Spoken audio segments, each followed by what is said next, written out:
Annai's kitchen இருந்து உங்கள் அம்மா சசிரேகா சுந்தர். இன்றைக்கி நம்ம கிச்சனில் பார்த்தீங்கன்னா மீல் மேக்கர் வச்சு தான் ஒரு பிரியாணி செஞ்சு காட்ட போகிறேன். இதுக்கு என்னென்ன பொருள்லாம் வச்சுருக்கேன் பார்க்கலாம் வாங்க. 100 கிராம் அளவுக்கு மீல் மேக்கர் எடுத்து இதை பார்த்தீங்கன்னாக்கா வெதுவெதுப்பான நீரில் ஒரு 20 நிமிஷம் ஊற வச்சு புழிஞ்சு வச்சுருக்கேன். இதனால் வெங்காயம் பார்த்திங்கன்னா பெரிய வெங்காயம் 2 எடுத்து கட் பண்ணி வச்சுருக்கேன். தக்காளி அதே மாதிரி பெரிய தக்காளி 2 எடுத்து கட் பண்ணி வச்சுருக்கேன். தாளிக்கிறதுக்கு பட்டை லவங்கம் 4 லவங்கம் பார்த்திங்கன்னா 3 ஏலக்காய், பிரியாணி இலை, 2 டேபிள் ஸ்பூன் தயிர், அரிசி பார்த்திங்கன்னா 1/2 கிலோ, பாசுமதி ரைஸ் 1/2 கிலோ எடுத்து ஒரு 1/2 மணி நேரம் ஊற வச்சு தண்ணி வடிகட்டி எடுத்து வச்சுருக்கேன். தேவையான அளவுக்கு உப்பு, தனி மிளகாய்த்தூள், கரம் மசாலா, நெய், எண்ணெய், இதான் மொத்த பொருள். எப்படி செய்யுதுன்னு பார்க்கலாம் வாங்க. அடுப்பத்தை வச்சாச்சு. அதுமாதிரி நம்ம குக்கரும் வச்சுட்டோம். குக்கர் நல்லா காஞ்சிடுத்து. இப்போ 4 டேபிள் ஸ்பூன் அளவுக்கு எண்ணெய் ஊற்றிக்கலாம்.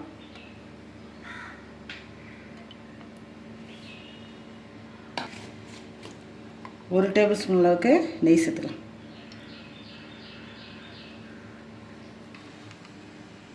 எண்ணெய் இந்த நெய்யை நல்லா காஞ்சிட்டு இப்போ வந்து பட்டை லவங்கம் ஏலக்காய் நம்ம இதை சேர்த்துக்க வேண்டியது தான்.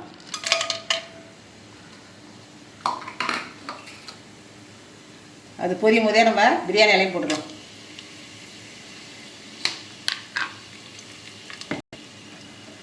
இது கூட நம்ம வெங்காயத்தை ஆட் பண்ணலாம்.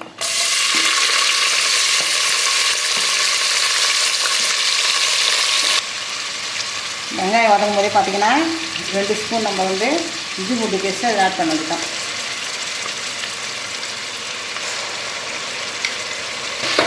இப்போ பார்த்திங்கன்னா தக்காளி ஆட் பண்ணிக்கலாம்.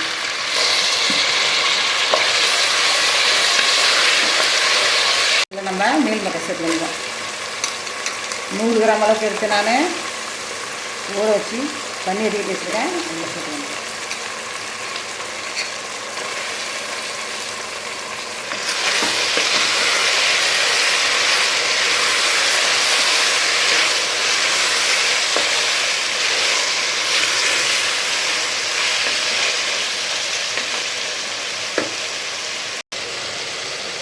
இதில் பார்த்தீங்கன்னா 1 ஸ்பூன் தனி மிளகாய் தூள்,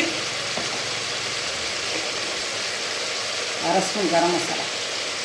வீட்டில் சின்ன பசங்க போட்டு நான் காரம் கம்மியாக செய்கிறேன். ரொம்ப காரம் தேவைப்படுறாங்க பார்த்தீங்கன்னாக்கா 2-3 பச்சை மிளகா கூட நீங்கள் ஆட் பண்ணிக்கலாம். இல்லை இந்த 1 spoon 1/2 spoon garam masala, 1 spoon தனி மிளகாய் தூள் பார்த்தீங்கன்னா இதுவே காரம் அதிகமாக. ஏன்னா 1/2 கிலோ அரிசி தான் நான் ஊற வச்சுட்டேன். ஆனால் இதுவே எங்களுக்கு காரம் கொஞ்சம் அதிகமாக தான் இருக்கும்.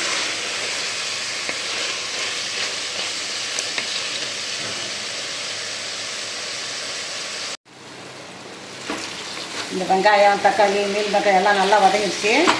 இது கூட பார்த்திங்கன்னா நம்ம கொத்தமல்லி தழை சேர்த்துக்கலாம். கொத்தமல்லி தழை இல்லைனா புதினா என்ன வேணால் சேர்க்கலாம். நான் கொத்தமல்லி தழை சேர்க்குறேன். அதில் கொத்தமல்லி தழை சேர்த்து ஒரு கிண்டி கிண்டிட்டு தயிர் சேர்க்க வேண்டியதான்.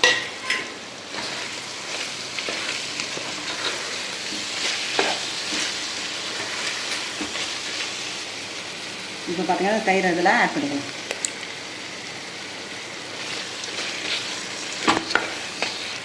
நம்ம சிக்கன் பிரியாணி மட்டன் பிரியாணிலாம் எப்படி செய்வோமோ அதே மாதிரி தான் இது பார்த்திங்கன்னா வெஜ்ஜில் செய்கிற விட்டு இது வேறு பிரியாணி, வேறு ஒன்றும் இல்லை. டேஸ்ட்டு பார்த்திங்கன்னா அதே மாதிரி தான் இருக்கும். இந்த மீல் மேக்கர் நம்ம செஞ்சால் கூட நான்வெஜ் சாப்பிட்ற மாதிரியே ஒரு டேஸ்ட்டு நல்லா வரும். பார்த்திங்கன்னா 2 டம்ளர் நான் அரிசி எடுத்துருக்கேன். அதுக்கு பார்த்திங்கன்னா 5 டம்ளர் தண்ணி ஊற்றிக்கலாம். 1க்கு 2.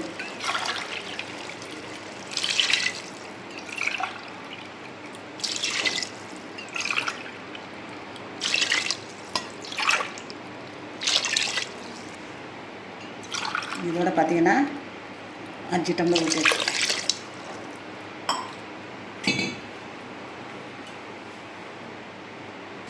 இப்போ இது தேவையான அளவுக்கு நம்ம ஆட் பண்ணிக்கலாம்.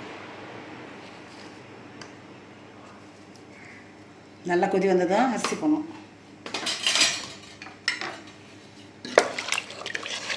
இது மேலே பார்த்திங்கன்னா ஒரு தட்டை போட்டு மூடிடும்.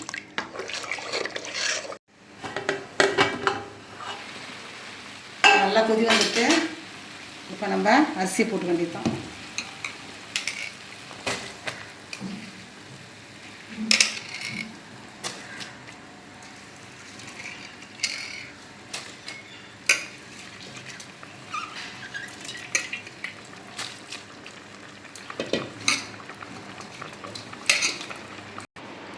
இது மேலே பார்த்தீங்கன்னாக்கா ஒரு மூடி எலுமிச்சம்பழத்தை அப்படியே பூஞ்சி விட்லாம்.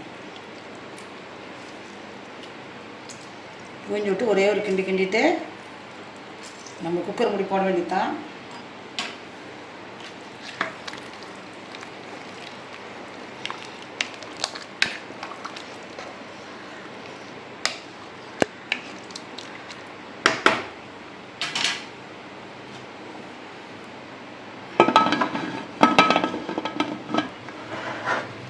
மூடி போட்டோம், குக்கர் மூடி நம்ம போட்டாச்சு.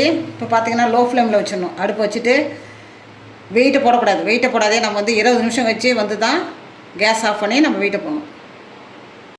20 நிமிஷம் எடுத்து இப்போ நம்ம கேஸ் ஆஃப் பண்ணிட்டு வெயிட்டை போட்டுருவோம். 10 நிமிஷம் வச்சு திறந்து பார்க்கலாம். 10 நிமிஷம் எடுத்து இப்போ நம்ம வெயிட் எடுத்து பார்க்க வேண்டியதான்.